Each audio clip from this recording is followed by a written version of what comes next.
حضرت امیر معاویہ رضی اللہ تعالی عنہ کے وصال کے بعد آپ کے بیٹے یزید کو خلافت مل جاتی ہے۔ یزید ایک بدترین اور بدبخت شیطان تھا، شرابی تھا، زانی تھا۔ یزید کو جب خلافت ملی تو یزید سمجھ گیا کہ میری اس خلافت کو حضرت امام حسین رضی اللہ تعالی عنہ کبھی قبول نہیں کریں گے۔ اس لیے یزید نے مدینہ منورہ کے گورنر ولید بن عتبہ کو خط لکھا کہ حسین ابن علی، عبداللہ ابن عمر اور عبداللہ ابن زبیر رضی اللہ تعالی عنہ میری بیعت کو مانیں، اگر وہ بات نہ مانے تو ان پر ظلم و ستم کرنا۔ امام حسین رضی اللہ تعالی عنہ نے یزید کی بیعت کرنے سے انکار کر دیا، کیونکہ یزید آپ کے نزدیک مسلمانوں کی امامت اور خلافت کے ہرگز لائق نہیں تھا، کیونکہ آپ جانتے تھے یزید فاسق و فاجر تھا، زانی تھا، شرابی تھا اور ظالم تھا۔ امام حسین رضی اللہ تعالی عنہ مدینہ شریف چھوڑ کر مکہ شریف تشریف لے آئے۔ اب آپ کو مکہ شریف میں کوفیوں کے ڈھیر سارے خط آنے لگے۔ ان خطوں میں لکھا ہوا تھا، اے امام حسین، آپ کوفہ تشریف لے آئیے، یہاں پر یزید کا ظلم و ستم بڑھتا چلا جا رہا ہے، ہم آپ سے ہی بیعت کریں گے، یزید کی بیعت ہمیں ہرگز قبول نہیں ہے۔ آپ نے حالات کو سمجھنے کے لیے اپنے بھائی مسلم بن عقیل رضی اللہ تعالی عنہ کو یہ کہہ کر کوفہ بھیجا کہ جاؤ، جا کر وہاں کے حالات معلوم کرو، وہاں کے حالات کیسے ہیں۔ جب حضرت مسلم بن عقیل رضی اللہ تعالی عنہ کوفہ پہنچے تو وہاں کے لوگوں نے بڑے ہی احترام کے ساتھ آپ کا استقبال کیا۔ حضرت مسلم بن عقیل کے ہاتھوں میں 18,000 لوگوں نے بیعت کر لی، اور حضرت مسلم بن عقیل نے اپنے بھائی حضرت امام حسین کے نام ایک خط روانہ کر دیا، جس میں آپ نے لکھا کہ یہاں کے حالات بالکل صحیح ہیں اور 18,000 لوگوں نے بیعت بھی کر لی ہے، لہٰذا آپ کوفہ جلد سے جلد تشریف لے آئیں۔ لیکن جب یزید نے ان لوگوں کو دھمکیاں دی تو وہ لوگ اپنی بات سے مکر گئے اور امام مسلم بن عقیل کو شہید کر دیا۔ کوفہ کے حالات اتنے بدل چکے تھے کہ وہ لوگ جو حضرت مسلم بن عقیل سے محبت کا دعویٰ کر رہے تھے، اب وہی لوگ آپ کی جان کے دشمن بن گئے۔ وہیں دوسری طرف مکہ میں مسلم بن عقیل کا بھیجا ہوا خط حضرت امام حسین تک پہنچ چکا تھا، جس خط میں لکھا ہوا تھا کہ کوفہ کے حالات بہت اچھے ہیں، آپ جلد سے جلد تشریف لے آئیں۔ لہٰذا حضرت امام حسین نے فوراً کوفہ جانے کی تیاری شروع کر دی۔ حضرت امام حسین اپنے تمام اہل خانہ کے ساتھ کوفہ کے لیے روانہ ہوئے۔ یہاں امام حسین کوفہ کے لیے چل پڑے۔ امام حسین ابن علی کو حضرت مسلم بن عقیل کی شہادت اور کوفہ کی بے وفائی کی خبر اس وقت ملی جب آپ مکہ شریف سے کوفہ کی طرف روانہ ہو چکے تھے۔ جب آپ کوفہ شہر کے بالکل قریب پہنچ گئے تو آپ کو یزیدی فوج نے روکنے کی کوشش کی۔ حضرت امام حسین نے فرمایا کہ میں تم لوگوں کے بلانے پر ہی کوفہ شہر میں آیا ہوں، اگر تم لوگ چاہتے ہو کہ میں کوفہ میں نہ آؤں تو مجھے واپس جانے دو، میں جانے کے لیے تیار ہوں۔ یزیدی فوج نے حضرت امام حسین کو کوفہ شہر میں داخل نہیں ہونے دیا، لہٰذا حضرت امام حسین نے اپنے پورے قافلے کے ساتھ اپنا راستہ بدل لیا۔ چلتے چلتے جب آپ ایک چٹیل میدان میں پہنچ گئے تو آپ نے ایک شخص سے سوال کیا کہ یہ کون سی جگہ ہے؟ اس شخص نے کہا اس جگہ کو کربلا کہا جاتا ہے۔ آپ نے فوراً اپنے پورے لشکر کو حکم دیا کہ یہیں پر خیمہ لگا دیا جائے، لہٰذا اس طرح سے حضرت امام حسین کربلا میں پہنچے۔ ادھر یزیدی فوج کو جب اس بات کا علم ہوا کہ حضرت امام حسین نے اپنا خیمہ کربلا کے میدان میں لگایا ہوا ہے تو یزیدی فوج نے بھی فوراً کربلا کے میدان میں پہنچنا شروع کر دیا۔ یزید کی جو فوج کربلا پہنچ رہی تھی ان کی سپہ سالاری ابن سعد کر رہا تھا۔ حضرت امام حسین نے ابن سعد سے کہا کہ یا تو تم مجھے یزید کے پاس لے چلو یا پھر مجھے اپنے شہر مکہ واپس جانے دو، لیکن ابن سعد نے ان دونوں باتوں میں سے کوئی بھی بات قبول نہیں کی اور وہ آپ کو بیعت کرنے پر مجبور کرتا رہا، لیکن آپ نے اس کی ایک بھی بات نہیں مانی۔ دن گزرتے گئے اور 3 محرم کا دن آ گیا۔ اب ظالم یزید نے امام حسین کے سامنے 22,000 سپاہیوں کا لشکر بھیج دیا۔ دوسری طرف حضرت امام حسین کے ساتھ 82 لوگ تھے، جس میں عورتیں اور بچے بھی شامل تھے۔ کتنی حیرت کی بات ہے کہ یزیدیوں میں امام حسین کا اتنا خوف تھا کہ جہاں امام حسین صرف 82 لوگوں کے ساتھ میدان کربلا میں تھے، جس میں عورتیں اور بچے بھی شامل تھے، وہیں یزید نے مقابلے کے لیے آپ کے سامنے 22,000 کا لشکر بھیج دیا، جو کہ امام حسین کے سامنے 100 گنا سے بھی زیادہ تھا۔ امام حسین کے سامنے یزیدی فوج کے حوصلے پست ہو گئے۔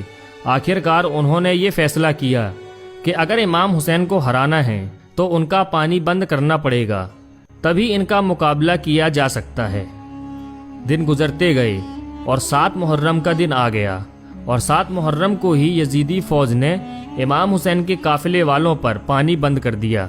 آپ کو بتاتے چلیں کہ کربلا کے میدان میں پانی کا کوئی بھی انتظام نہیں تھا سوائے نہر فرات کے، لیکن 7 محرم کے دن نہر فرات کا پانی بھی حضرت امام حسین کے خیمے والے لوگوں کے لیے بند کر دیا گیا۔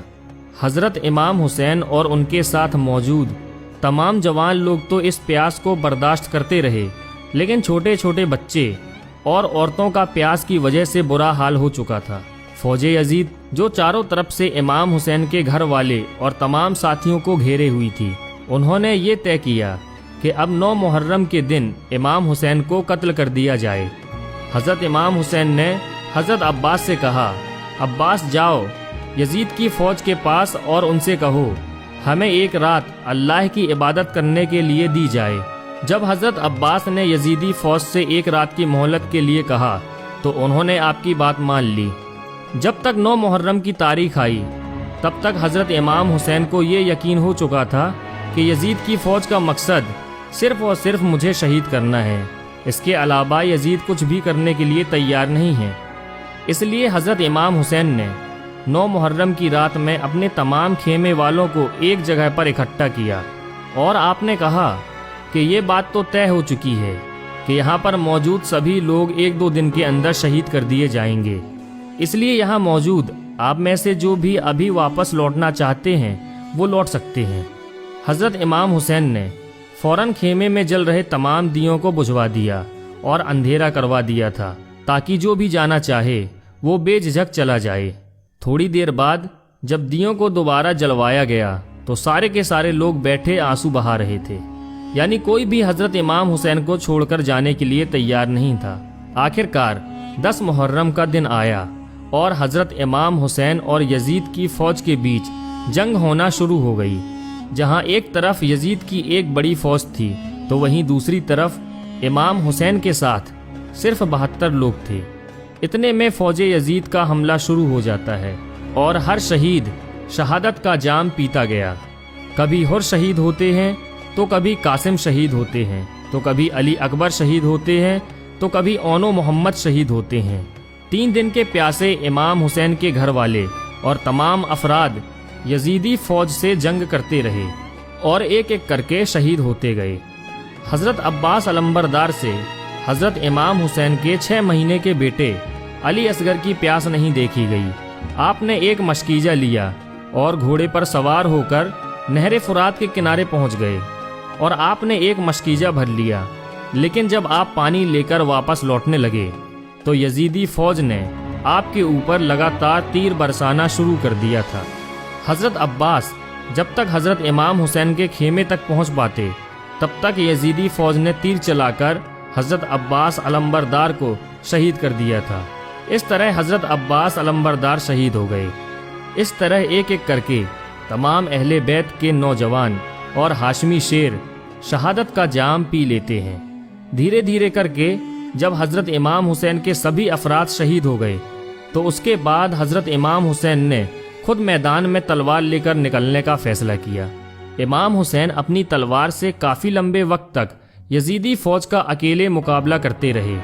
حضرت امام حسین کے تنہا ہونے کے باوجود بھی آپ کے مقابلے میں کوئی بھی نہیں آنا چاہتا تھا، اور اس کی صرف ایک ہی وجہ تھی، اور وہ وجہ یہ تھی کہ آپ حضرت علی کے بیٹے تھے۔ اس وقت یزید فوج کے ایک کمانڈر ابن سعد کو یہ یقین ہو چکا تھا کہ ہم کسی بھی طرح سے حضرت علی کے بیٹے کا مقابلہ نہیں کر سکتے ہیں، اس لیے اس نے اپنے تمام فوجیوں کو امام حسین کے اوپر ایک ساتھ حملہ کرنے کا آرڈر دیا۔ تمام لوگ حضرت امام حسین پر ایک ساتھ مل کر حملہ کر رہے تھے، لیکن اس کے باوجود بھی امام حسین لگاتار یہ ثابت کر رہے تھے کہ باطل چاہے تعداد میں کتنا بھی ہو، لیکن وہ حق اور سچ کے مقابلے میں بالکل بھی ٹک نہیں سکتا۔ جب حسینیت اور یزیدیت کے بیچ بڑی ہی خطرناک جنگ چل رہی تھی کہ اسی بیچ میں اچانک سے نماز عصر کا وقت ہو گیا۔ حضرت امام حسین نے ایسے مشکل وقت اور ایسی زخمی حالت میں بھی عصر کی نماز پڑھنے کا ارادہ کیا۔ آپ نے جیسے ہی نماز پڑھنا شروع کیا، یزیدی فوج کو وہ موقع مل گیا جس کا وہ لوگ ایک لمبے وقت سے انتظار کر رہے تھے، یعنی جیسے ہی حضرت امام حسین سجدے میں گئے، شمر جل جوشن نے آپ کی گردن پر تلوار چلا کر آپ کے سر کو جسم سے جدا کر دیا۔ حضرت امام حسین کی شہادت کے بعد یزیدیوں نے آپ کے سر مبارک کو نیزے پہ رکھ کر پورے کوفہ میں گھمایا تھا۔ آپ کے سر مبارک کو گلی گلی میں گھما کر جلوس نکالا گیا تھا۔ کربلا کی اس جنگ میں حضرت امام حسین کے گھر والوں میں سے صرف آپ کی ایک اولاد ہی بچ سکی تھی، جن کا نام حضرت زین العابدین تھا۔ اس کے علاوہ حضرت امام حسین کے گھر کی تمام عورتوں کو قیدی بنا کر کوفہ لایا گیا تھا۔ بھلے ہی اس دن امام حسین کو شہید کر دیا گیا تھا، لیکن آج بھی حضرت امام حسین پوری دنیا میں قیامت تک کے لیے زندہ ہیں۔ یزید ڈوب گیا شام کے اندھیروں میں، حسین چمکے ہیں دنیا میں روشنی کی طرح۔ دوستو، اگر آپ کو یہ ویڈیو پسند آئی ہو تو ویڈیو کو لائک کریں، اپنے دوستوں کے ساتھ شیئر کریں اور ایسے ہی ویڈیوز پانے کے لیے ہمارے چینل کو سبسکرائب کر دیں۔ دوستو، ملتے ہیں ایک اور نیکسٹ ویڈیو کے ساتھ۔ جب تک کے لیے اپنا اور گرد و نواح کے تمام ساتھیوں کا خیال رکھیے گا۔ خدا حافظ۔